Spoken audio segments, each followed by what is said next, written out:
Ladies and gentlemen, welcome to Over the Head Podcast, episode 29. Premier Lacrosse League playoffs are starting this weekend. We got a lot to talk about, and I have a special guest today joining me. Scott Ratliff is on vacation. We have Bubba Fairman joining us. Bubba, Let's go. how we doing, Bubba? Doing well. Hearts, how are you? Doing good, man. Finally, I'm in Utah with you. I moved here because of you. Best friends? Yeah. Is this your first podcast recording ever?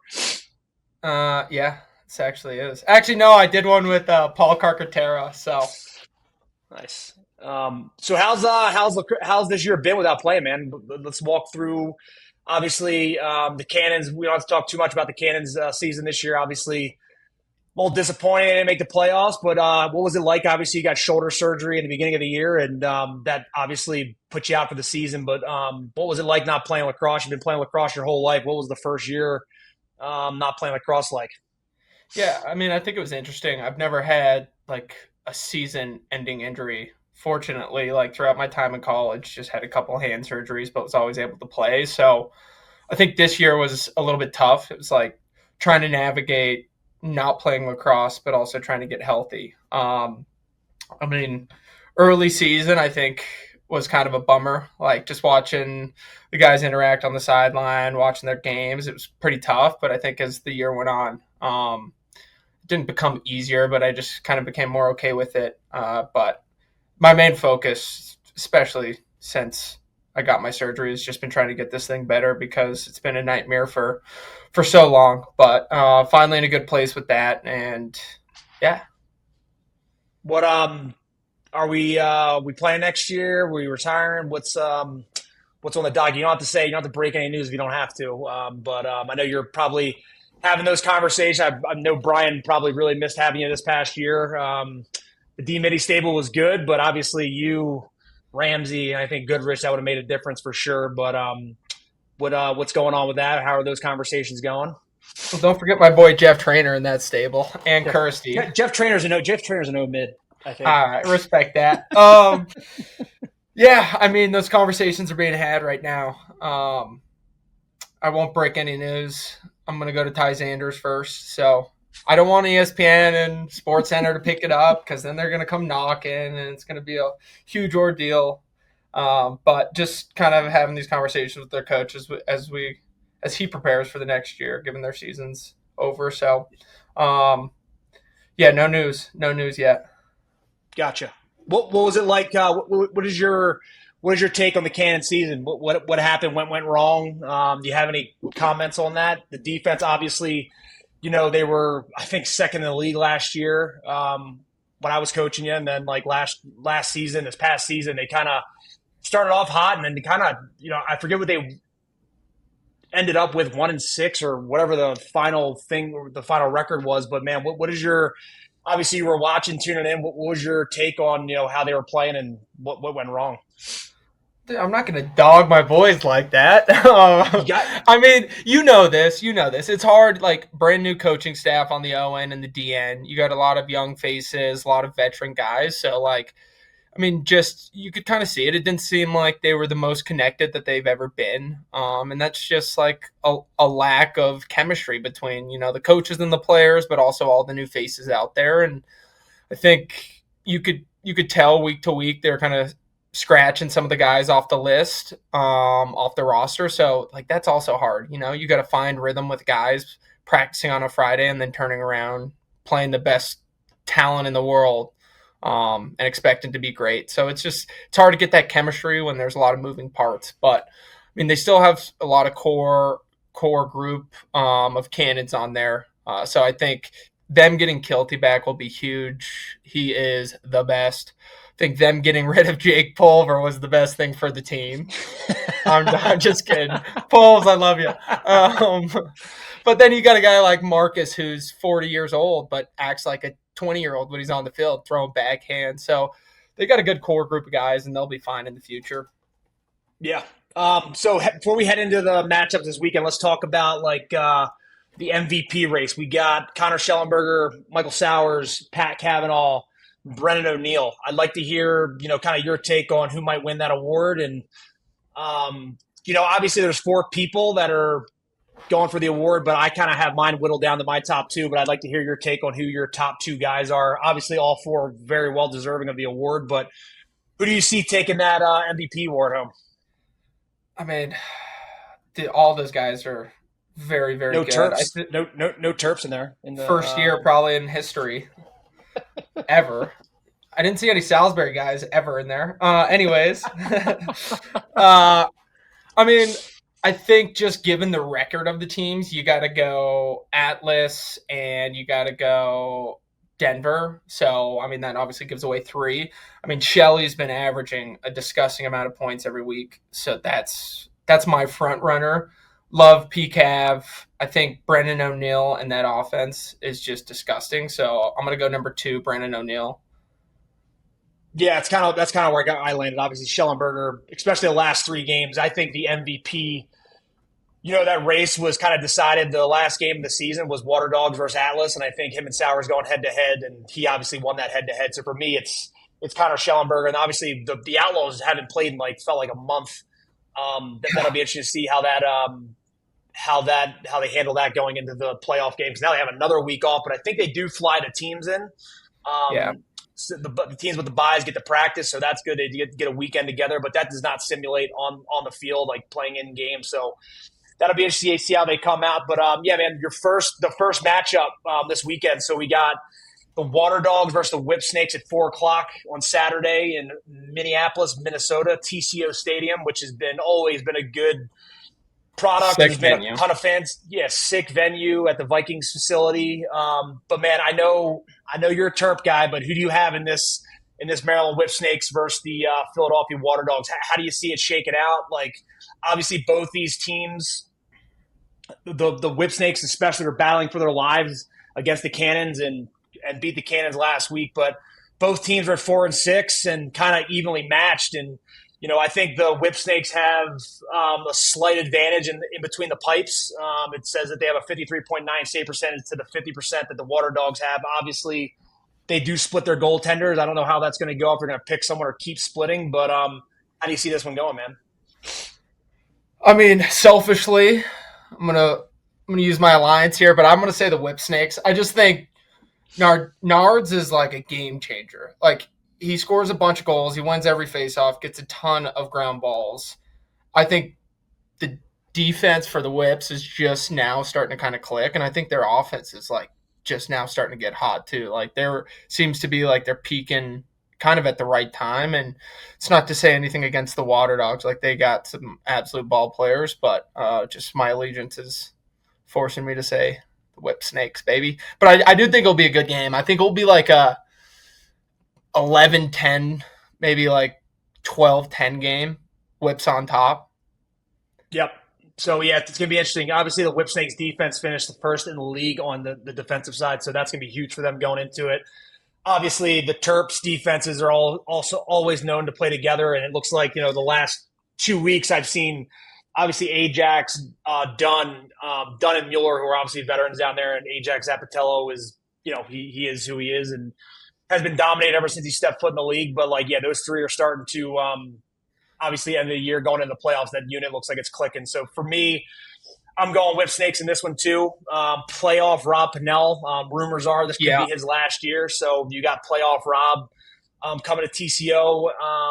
And then I don't know if you have any, insight on I know Matt Rambo's your boy, but is there any talks of him playing this weekend, or maybe him coming out and being on the sideline or anything like that?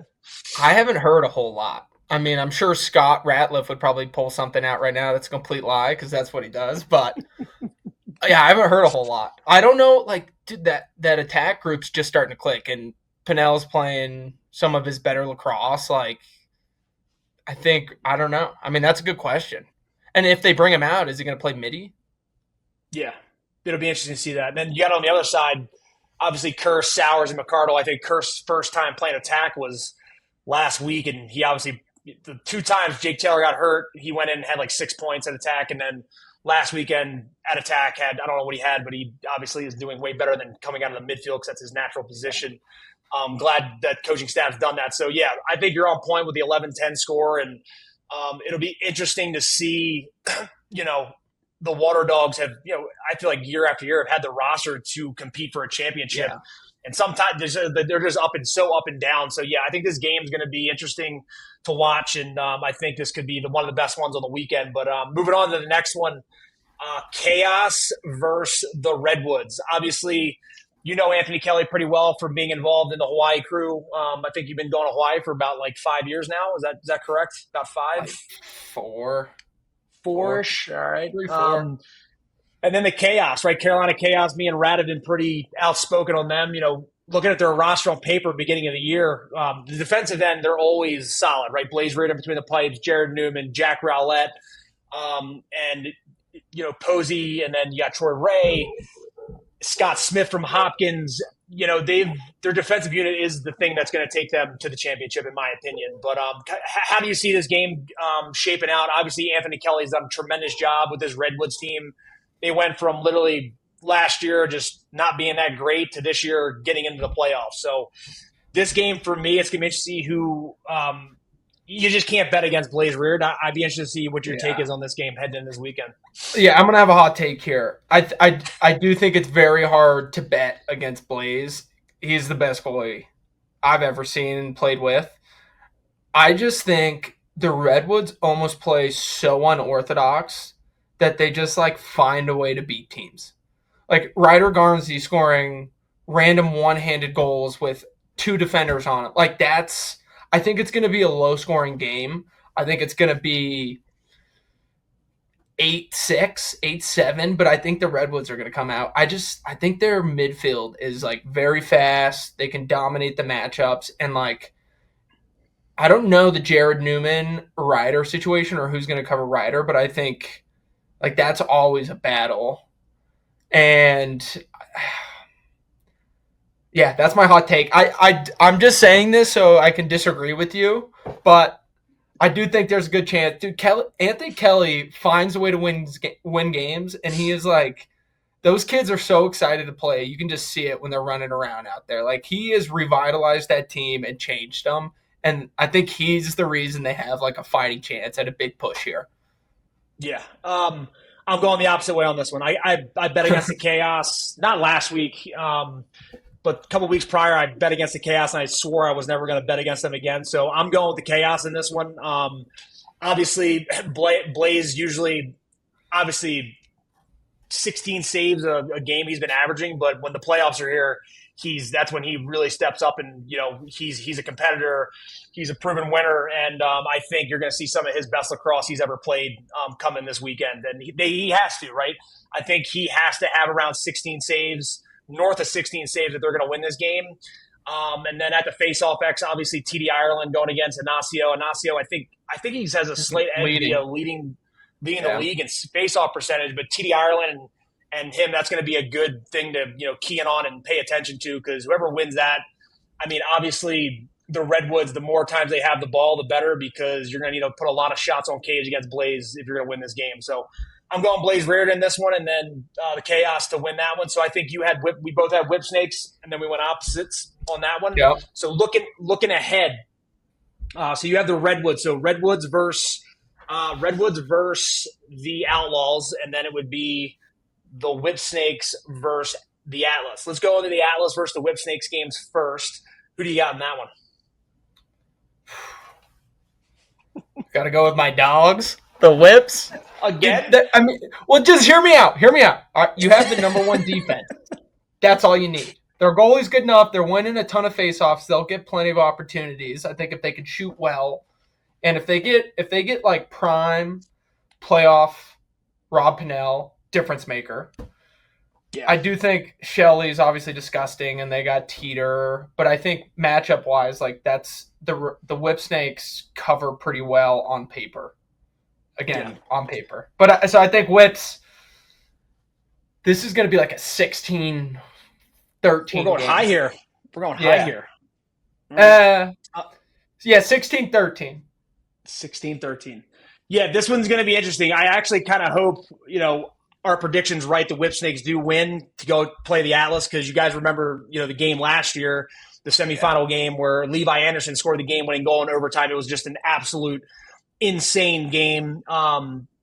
Krebs in the net for the Whip Snakes, and then obviously Liam Entenmann, who's been proven to be one of the best goaltenders in the league statistically and throughout his collegiate career. But yeah, I think the storyline for that one is just a revenge game for the Whip Snakes. They have that taste in their mouth still from that, or the Atlas have that loss in the back of their mind heading into that one. So they'll obviously be paying attention to the games this weekend, but. Yeah, I hope the Whip Snakes win because that'll be a good storyline heading into the semifinal game next weekend. But heading into the next one, so we'll have the Outlaws versus you have the Redwoods going through. I have the Chaos. But what is your take in that game? Who's going to beat? Who's going to win? We'll go your game first. Outlaws versus the Redwoods. Who do you have winning that one? I think Outlaws 15. Is Redwoods that because 10. Is that because Joe Walters? McNaney in between the pipes, your Terps boy, you're just going Terps again? Is that what we're doing? There's about 100 Bernhardt. We got a lot of Terps on the team. They have like 5 starting Toraton winners on their offense. Like, yeah, they're disgusting, and they've been like crushing it. I think they're hitting their stride. And little Logan is nasty. Here's Logan. Is that his nickname? Yeah, we call him Little Man. Dude, great story about him. So Scott Van Pelt comes to our locker room after, I think it was like first round of playoff win, and Logan had like 20 saves or something like that, and Scott Van Pelt was like, hey, where's that little goalie of yours? And Logan, he looks like a 5th grader. He walks up. Scott Van Pelt looks at him. He's like, you look like you're 12 years old, little man. So that's why we got little man for him. But yeah, he's also, he's nasty. I just think the Denver team, their offense just has so many weapons. It's going to be hard to cover. I don't care how good your defense is. They're just super hard to cover. I think you got guys again, Terps, but Jesse, Nick Grill, you got some staples down on defense that kind of hold down the pipes, and then a guy like Tarafanko to run in between the lines. That guy, he's the best at that. Playing in the middle of the field, that's where he thrives. And then you got what's his name? 88 long pole Albany kid. Pisano. He's good for a couple shots a game. If he can can a couple of Blaze, I think that's where. Or I'm sorry, if he can can a couple on Chase Ireland, then I think they'll be good. Chase is a good dude, by the way. Great kid. Yeah, good dude. A little flaky in between the pipes, but I think you had the Redwoods winning that one. I had the Chaos winning that one. But yeah, for me, the inconsistency in between the pipes for the Redwoods, I don't think that bodes well for them heading into obviously their semifinal game. But yeah, I have the Chaos going into this game. So Chaos Outlaws, I think is going to be another tight game. Obviously, McNaney, Entenmann, and Blaze Reardon are all 3 up for the Goalie of the Year award, which is absolutely insane. I don't know how they're going to pick that one. Obviously, your easy pick is Blaze in between the pipes, but again, Logan McNaney, ever since he stepped in between the pipes for the Denver Outlaws, they have just been a completely different team. And the defense in front of him has been a completely different team. And you touched on it, the transition game. I think they want to win a championship. They really need to lean into that transition game. Pisano coming out of the back end with Tarafanko, Geddes. I think they really need to lean in on that because obviously McNaney's really good at clean saves and getting the ball up and out. So that's going to be interesting to watch. But this will be, I think, a very low-scoring game with the Chaos and the Denver Outlaws. But I'm going to bet against the Chaos here, and I think it's going to be a whip. I think it's going to not Whip Snakes, but I think it's going to be an Atlas and Outlaws championship game heading into 2 weeks from now. So do you keep tabs on Bernhardt? Have you been talking to him how it is for him run out of the midfield? Obviously he's been open to it, but I know you guys are close. But what has his take been, playing, obviously coming back to lacrosse and playing? What's that been like for him? Yeah, I think the biggest thing for him is, I talked to him when he was trying to figure out where he wanted to play. I think that one of the biggest things was he just wanted to be able to plug and play. He wanted to have some kind of relationships with the guys around him. And he also doesn't care where he plays. Like, he's always been the guy. Like, when we were in college, it was basically like, hey, pass the ball to Jared and everyone just let him dodge and go let him score. And he would always be the guy to be like, no, like, so-and-so can dodge. So-and-so can – we're like, no, you shut up. You take the ball and go score. So I think he's just so unselfish. It doesn't really matter. But, like, you got a guy like him. You got Justin Anderson coming out. Like, those are two speedsters just running as fast as they can. So – I think that's going to be hard to cover. And I think Jared recognizes that, and he's just like, okay, doing what's best for the team. I mean, if I was you or myself on him, like, they're screwed. Slide. They can't get around that. Like, Jared's getting strapped up, body bag. By you? Strapped up by you? We'd slide early to that. Yeah. That's just a turn, slide, just recover right away. Yeah. You got anything else for us, Bubba? Any final takes? You're going to retire? You're coming back next year? Anything before we close this one out? Yeah. Why did you pick to do this podcast with Scott Ratliff? With Scott Ratliff. Serve the head podcast, 2 long poles that we had. That's what we had to do. I had to pick another long pole, so Scott was the easy choice. He doesn't go over the head, though. Every once in a while. That was your – I mean, listen, if you get Chase Caruso on here, the podcast is terrible. So I understand that decision. Oh, man. All right, so Bub was going whip snakes all the way to the championship, it sounds like. No. We didn't get to the championship game. Yeah, we did. We just told we're going championship game. Okay, if we're going championship game, I got the Outlaws. All right, who is your so we got Outlaws, Atlas, or do you have Outlaws, whip snakes in the championship game? Outlaws, whips. Outlaws on top. What's the prediction? What's the score? What do you got going on in that game? Looking way ahead. I'm saying 14-9. 14-9. That's a big ass score. Jesus. Listen, you got a lot of young bucks on that Outlaws team, and little man makes a ton of saves, so I don't think it's getting over 10. All right, you heard it here first. Whip Snakes are not winning the championship this year. Bubba's going against his alma mater, it sounds like, in the Whip Snakes. But actually, they have enough on the Outlaws, so you're good. Yeah, so it doesn't matter. Yeah, so I'm just picking one of the two. All right, episode 29 is a wrap. Thanks for tuning in, Bubba. Appreciate it, man. Yep, thank you. Peace.